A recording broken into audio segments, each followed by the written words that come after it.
Hey Internet, welcome to Worldview Everlasting Interim Edition and messy room and whatnot. But hey, so things are going pretty good. We really do like it here. We feel like we're transitioning well. It just feels overly stressful because, of course, nothing is where we think it should be, and so we're working on that. But man, we've been received tremendously well, and your prayers are much appreciated in the meantime. And hopefully, I got a few Oaks people watching that haven't watched before. Maybe not. We'll see. Anyway, so two quick questions for Ask the Pastor. We're going to keep them really short, simple answers, not go on and on as I normally will do. But they're really potent things. Okay, so here's the first one. Hi, Pastor Fisk. A question on sanctification in the Old Testament. In the Old Testament, they had to ritually cleanse from unholy or unclean, really, to clean, particularly if you got anywhere near something like a leper. So as Jesus touched lepers, etc., would he then need to ritually clean himself? This isn't to say that he was sinful, but that he would go through the purification process. Well, we know that Jesus did go through the ritual purifications of the Old Testament. You see this right after his birth, where there are two pigeons, I think, offered for him, and then his circumcision and whatnot. But I think that as much as we can know Jesus did follow the law in our place, this is his active obedience for us, I don't know that he had to do it after touching lepers. This is like one of my favorite things in the Bible. Of course, there's so many of these, but I love this, right? So think of it this way. Normally for us, since we're just dust, right? If I touch something that's dirty, the dirty comes off on me. And this is especially true with a disease, right? And so if someone would touch a leper in general, they would have the leprosy coming off on them. This is the need to go and be ritually clean. And it wasn't just ritual. I mean, it's like washing your hands. It's not a bad idea, right? But Jesus is different. Jesus is not just dust. Jesus is also the man of heaven. And so when Jesus touches the dirty doesn't come off on him. The clean comes off on the dirty. Yeah? And the dirty gets made clean. So when Jesus touches a leper, rather than the leprosy passing from the leper to Jesus' cleanness passes to the leper, and the leper is no longer a leper at all, but the leper is made clean. So I would contest, theologically speaking, Jesus had no need to purify himself after getting into contact with a leper. Quite the other way, he is so pure, he is the source of purity, that his purity purifies the leper.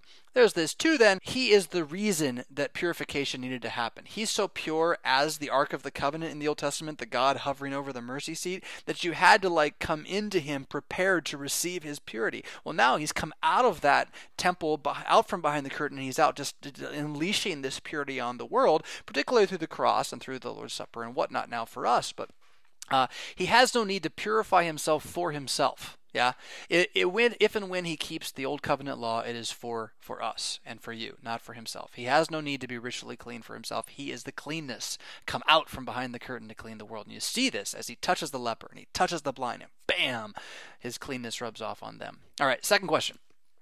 I have trouble, Pastor Fisk, believing in the Bible. I was brought up a Lutheran, but I'm really questioning all of this stuff. I'm worried that if it is true, the Bible, then I'm going to go to hell because I feel that I've lost my faith. But on the other hand, I think that this is a bunch of lies. Please help me. Well, people say that we don't teach the law here at Worldview Everlasting. Yeah, we do. You should be worried because it is true. And if you reject Jesus, you have no life in you.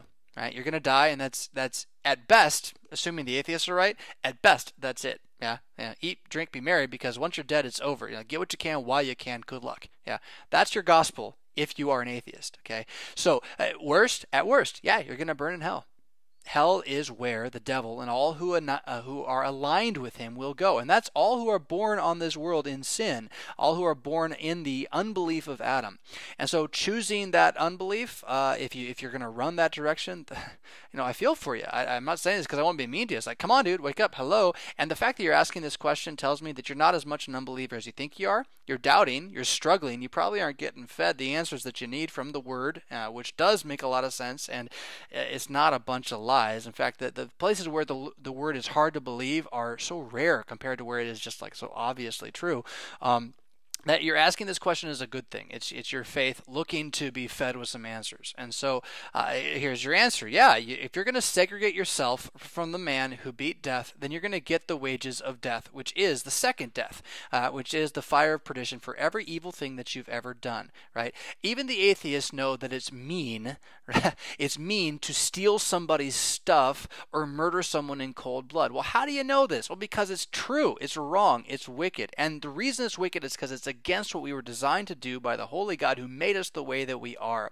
And so if you're going to choose to go face that holy God and take his punishment for whatever wickedness you have done, maybe you haven't actually stolen someone's stuff or murdered them in cold blood, but you know you've lived a selfish life and you know you're continuing to do so, you're going to go face that holy God saying, give me what I deserve for this, then you're going to get what you deserve.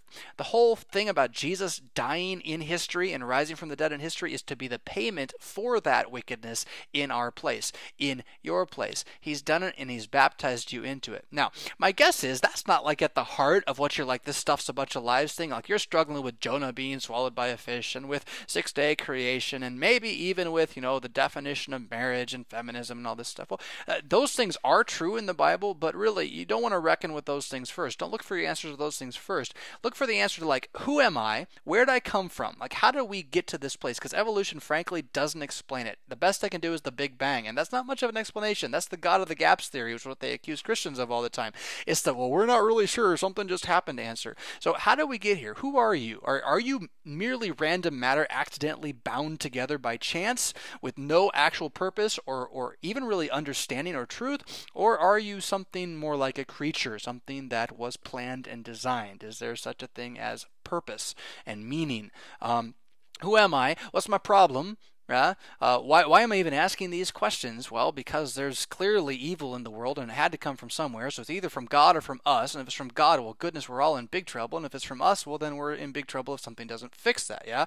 And then what's the answer to that? And you got to come up with that. Even the atheist has to come up with the answer. The atheist is going to come up with the answer of, well, I guess we're the answer, or success, or progressive, better life for our species, or something like that. Or maybe the ancient aliens have a meaning we got to discover, so we go find them. I got a Ridley Scott movie for you if you want, if that's your answer. And or the answer is, as God has said through his son Jesus, who has proven himself by plenty of signs and wonders and miracles, and who has demonstrated his godhood by his resurrection from the dead, the answer is that you have to be covered by the blood of God. And that is what Christianity is, and that's what Lutheranism preaches. So, should you be worried? Well, yeah, we should all be worried. We walk in danger all the way. Even the faithful Lutheran who's convicted that the scriptures are true front to end needs to be worried and come and beat our breast at the Lord's Supper and say, Lord, I want to believe, help my unbelief. And that is the faith which is weak and strong at the exact same time.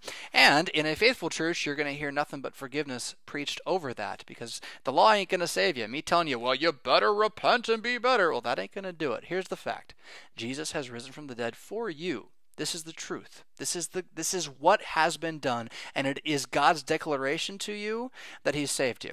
Yeah? So quit being such a nincompoop and fighting against God, and come believe it again. Yeah? It's really quite simple stuff. So, hey, thanks for tuning in, and thanks for the question. That's a hard question to ask. I pray that it hits you. Yeah, it hits you where you needed to be hit. Thanks for tuning in, the rest of you, to Worldview Everlasting. Thanks for supporting the show, making it possible for us to work toward those longer goals that we have of more content and whatnot, traveling around the United States, getting this gospel in the hands of the evangelicals who are starving for it. And thank you for putting up with this transition. Life of a pastor, it's crazy stuff, let me tell you. Until next time, I don't know, do something cool, go to church this weekend, and if you haven't yet checked out the Issues Etc. conference that's coming up on June 20th, 19th, I think I'm speaking in the morning on the 20th, do. Yeah, if you're in the St. Louis area especially, do. It's a quality conference, lots of good speakers. I am the least of these, yeah? So, I think that's it. Catch you next time. Rock on.